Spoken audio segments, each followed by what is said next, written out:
Wakot na handle na nga church sa mga tinuig nga nag-abot. Wala ko nakapangalagad na sa full time sa church. So pangago sa Ginoong Lord kung baabo man ga encourage ka kon nga magbalik sa ministry ag makaron. Nakabalik naman ako sa ministry upod ko si Mrs. Sobra 2 years pa lang ako nagpakasal. Wa man kami nga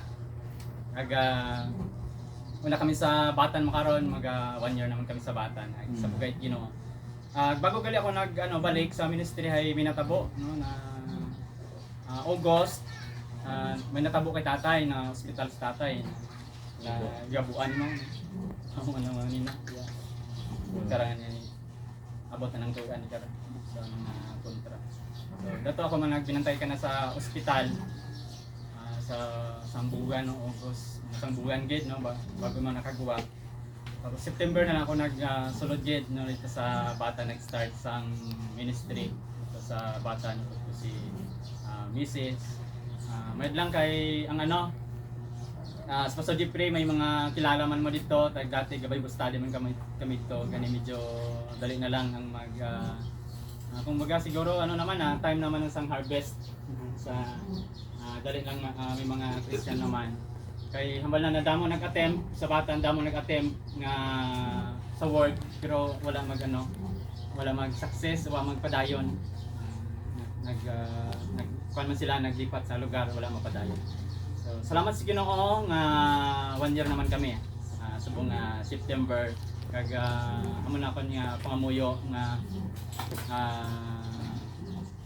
mga kaluluwa pagid madalas sa Ginoo kasi kami sa pulong sa Ginoo gamitan kami ni Mrs. sa pag-share pulong sa Ginoo pag-disciple praying nga may gusto man to magpa-baptize sa among anniversary mga 5 sila gusto man sila magpa-baptize sige pagit nga mga ma-disciple sila kag ang isa nga problema subong nga nakita ko kay magpamilya lamang sila sila sulungguran sa kag isa pa lang man so gamay pa lang ng mga experience paano mag-handle ito yung problema so kailangan kasi Ginoo kaya doon ako niya for request nga unity unity sa mga member siguro normal man lang nga growing sila man pan pa lang sila sa Ginoo kilala pa lang sila sa Ginoo gani abogid nga mga magyan man mga problema sama sa Ginoo good morning na din man lang sa man hinahambay buhay mo nga bago nakabalik sa ministry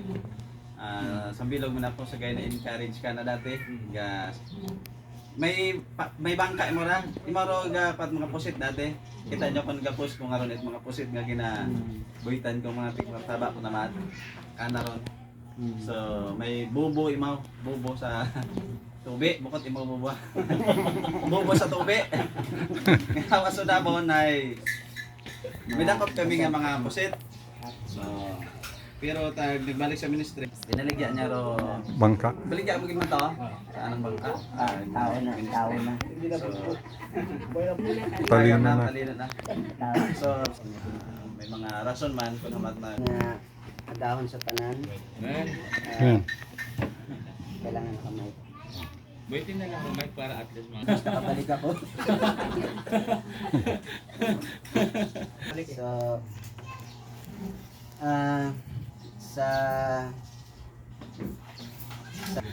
nagsunggod nga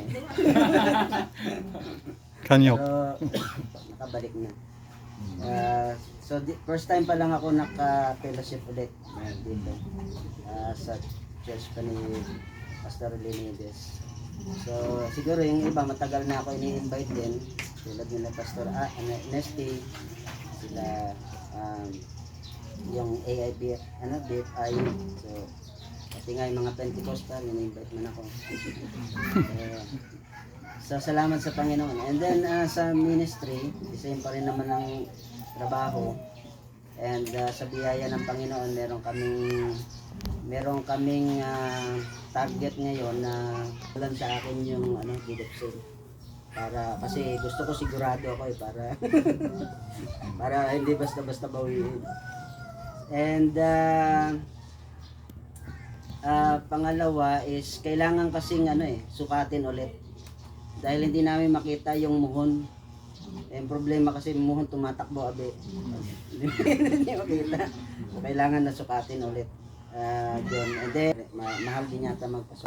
Maraming salamat and salamat tinanggap niyo ako ng maluwag and padayon kita na mag-fellowship at maging united kita at magpalakasan tayo sa Panginoon. Thank you very much. I God bless you.